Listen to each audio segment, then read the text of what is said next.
Pessoal, o programa Falando de Enem com Beduca recebe hoje a professora Michele, professora de História, doutora em Educação e tem ajudado assim a muitos estudantes a se prepararem e conquistarem uma vaga no Enem.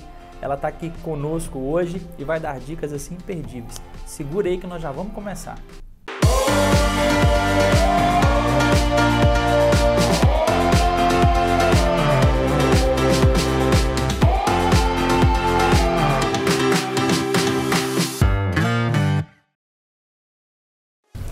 Seja muito bem-vindo e muito bem-vinda a mais um programa Falando de Enem com Beduca. E hoje nós estamos recebendo aqui a professora Michele. Ela é fera em História e vai dar altas dicas pra gente. Fica aí e chame um amigo aí. De repente tem um amigo, tem um parente, tem alguém que você conheça. Aproveita, manda um WhatsApp aí e peça para ele acompanhar com a gente aí que vai ser muito bom. Michele, seja muito bem-vinda, muito bom ter você aqui hoje com a gente. É uma honra para mim, viu? Muito bom.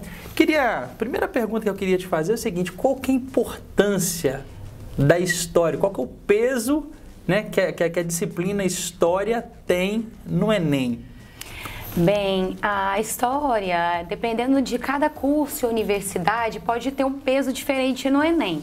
Então é importante que o aluno ele pesquise com antecedência as universidades às quais ele quer concorrer, para ele ter essa ciência. Muitas vezes a história vai ter o mesmo peso que outras disciplinas, mas em algumas universidades e institutos não. Ela vai ter, por exemplo, o peso 1, enquanto as específicas, se você for fazer matemática, por exemplo, vão ter peso 2. Então o aluno ele precisa realmente pesquisar instituição por instituição, porque elas têm essa autonomia. Ok, e assim, com relação assim, às áreas do conhecimento, né? Então a gente pega assim, matemática e suas tecnologias, tem um peso. Quando você pega redação, tem um peso. Agora a gente já pega ciências da natureza, que tem química, física e biologia, né? E ciências humanas, tem a história também. Isso diminui um pouco o peso? Como é que funciona isso? Na verdade, não. Um raciocínio que muitas vezes é errado que o vestibulando tem é pensar que ele só precisa estudar muito as disciplinas que são da área específica. Enquanto, na verdade, todo mundo que está tentando esse curso, junto com ele, pensa igual. Então, todos eles vão ser, por exemplo, se você está querendo um curso de engenharia, todos eles vão ser bons em matemática, né? E pode ser que a história seja o seu diferencial para conseguir uma média melhor e conquistar essa vaga. Né? Questão de 2 pontos te tira de uma vaga, por exemplo, de medicina. Né? E já conheci pessoas assim, que perderam vaga por errar questões de história que um pouco mais de dedicação e estudo eram questões, assim, para quem estuda, questões dadas de história. Tá vendo? E deixa eu te perguntar, dentro do Enem, existe uma linha, né, que o estudante tem assim, essa aqui é a essência. Esses temas aqui eu tenho que saber porque historicamente isso já vem caindo. Existe isso? Como que é? Existe sim. E os temas que mais caem, eles são História do Brasil, sobretudo Brasil Colônia, e depois História Contemporânea, da Revolução Francesa até os dias atuais, com foco do imperialismo no final do século XIX até a Segunda Guerra Mundial. São temas que a gente pode apostar todo ano que vai cair, né, e eles estarão lá. E além disso, o clássico era Vargas, né, que também de História do Brasil quase todo ano cai no Enem. Legal demais. E deixa eu te perguntar, assim, como é que funciona, como é que é o estudar história? Como é que você aprende? É lendo muito? É fazendo correlações, resumos? Como é que aprende-se melhor história? Então, existe um mito muito grande sobre algumas metodologias de aprendizagem, mas na verdade a pessoa ela precisa entender como ela aprende. Mas na verdade, se é o resumo que vai funcionar para você, o mapa mental, ver vídeos, é algo que você precisa experimentar. Então você precisa se testar com todas as estratégias e depois fazer exercícios e ver o que funcionou mais para mim. Né? Desse jeito, eu fui melhor nos exercícios. Olha, ver vídeos para mim não funcionou. né? Então, a partir do momento que você sabe que tipo de estudante você é e como você aprende, aí sim você para de perder tempo imitando as pessoas ou tentando ali métodos de estudo que não são eficientes para você. Cada pessoa tem um perfil. E simulados, né? Simulados, principalmente assim, utilizando questões do Enem de anos anteriores, é válido? É o melhor caminho em termos assim de exercício? Ou buscar, vamos falar assim, novos conteúdos ou exercícios na internet? Nesse sentido, assim, o que é melhor? Então, eu acredito que, na verdade, as duas estratégias sejam indispensáveis. Em primeiro lugar, porque é interessante você testar produtores de questões diferenciados, porque o banco do Enem é feito por vários autores diferentes. Agora, uma coisa indispensável quando você procura um banco de questões e que você pode ver quando faz as questões antigas, é que o Enem é contextualizado.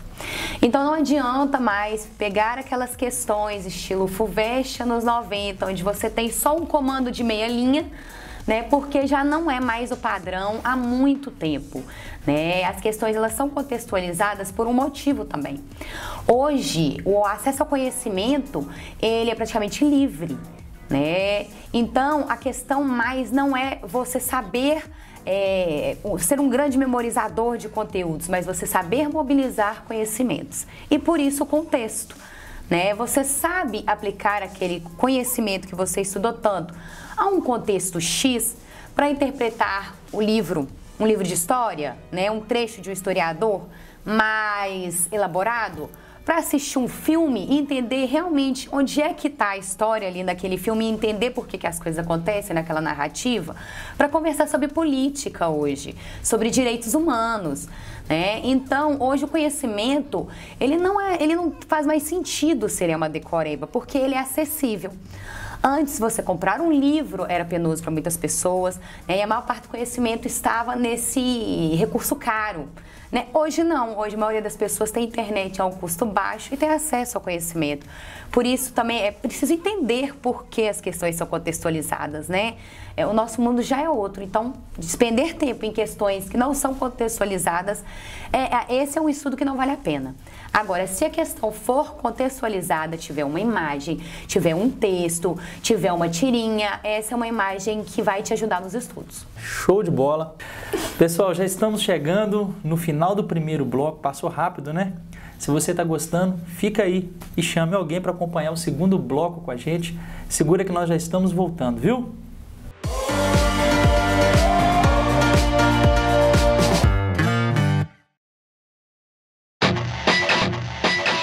Pensando em fazer faculdade? Olha no Beduca! Lá tem informações de todas as faculdades e cursos do Brasil, datas dos vestibulares, notas de corte, valores das mensalidades, localizações dos campus, opiniões de alunos, notas do MEC e muito mais. Tá tudo lá! Foi feito para facilitar a vida do estudante.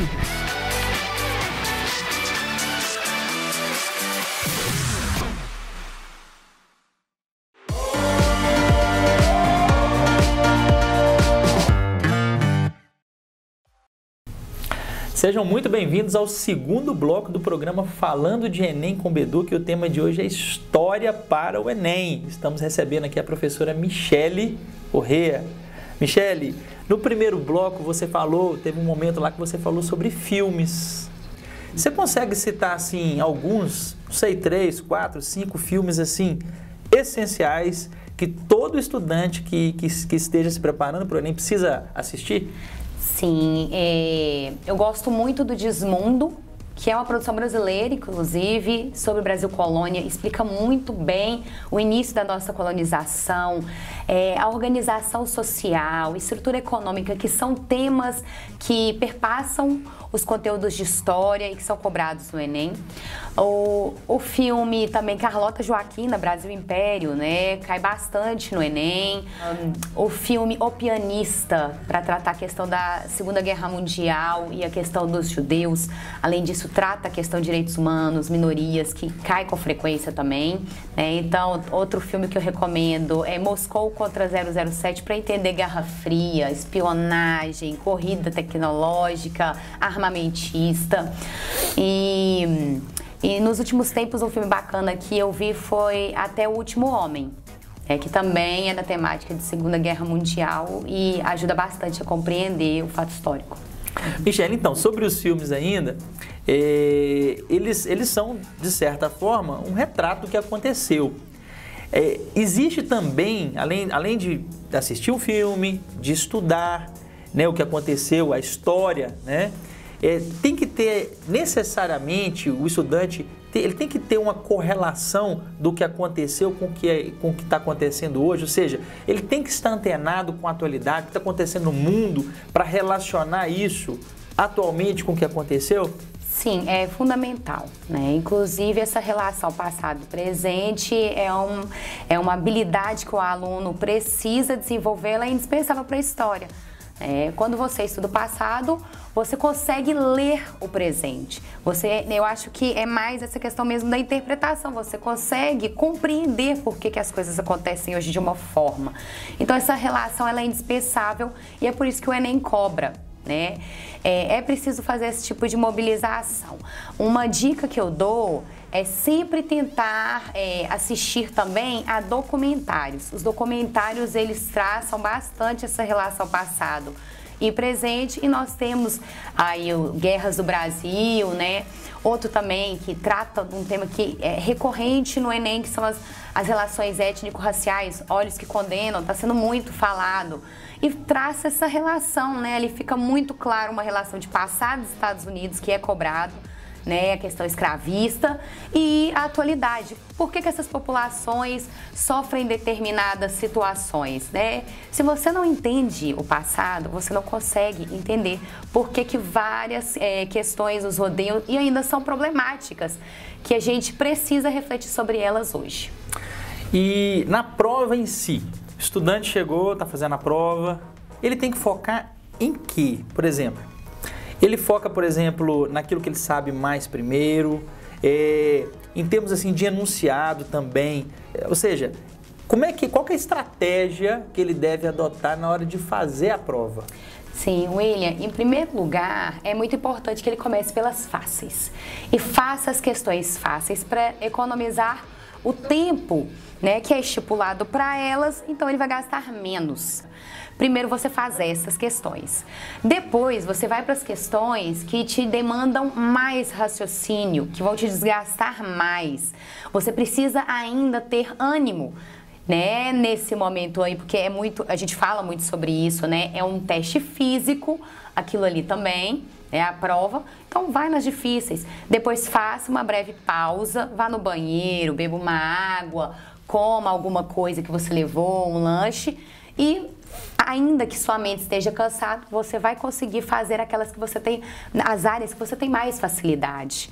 Essa é uma estratégia assim, padrão que a gente recomenda para os alunos. Excelente, porque às vezes o estudante ele perde porque ele gasta um tempo enorme numa questão que às vezes, até pelo TRI, nem vai ser tão valorizada assim, né? Mas a gente já está chegando, nós já estamos chegando no final do segundo bloco, passou rápido, mais uma vez, mas é isso aí. E eu vou pedir a Michele agora para dar aquela dica final, aquele conselho, aquela orientação para quem está agora, vamos falar, poucos meses aí, né, da prova, do exame. Olha, as dicas que eu dou mantenha um cronograma de estudos, cumpra esse cronograma e vá refazendo ele até a prova, à medida que você vai identificando as suas dificuldades. Você superou uma dificuldade, você não precisa mais de tantas horas por semana naquela disciplina, então mude o seu cronograma. Ele tem que ser seu, né? Não compartilhe cronogramas, a sua vida é uma, a sua rotina é uma, tenha seu próprio cronograma. Outra coisa, cuide das suas relações pessoais, da sua mente, né? É hora também de pensar no socioemocional. Estar tranquilo, praticar momentos de meditação, né? De oração, se você tem uma fé, e cuidar das suas relações pessoais, né? O socioemocional é muito importante no desempenho em exames e muito mais do que se é falado. Então, cuide dos seus estudos e cuide de você mesmo, que vai dar tudo certo. Ou seja, não só se preparar tecnicamente, né, mas estar bem nesse processo para chegar lá e conseguir atingir o objetivo. Sim. Muito bom o nosso bate-papo, tenho certeza que ajudou muita gente aí. Obrigado, viu? Obrigada, William. Pessoal, espero você então no próximo programa Falando de Enem com Beduca.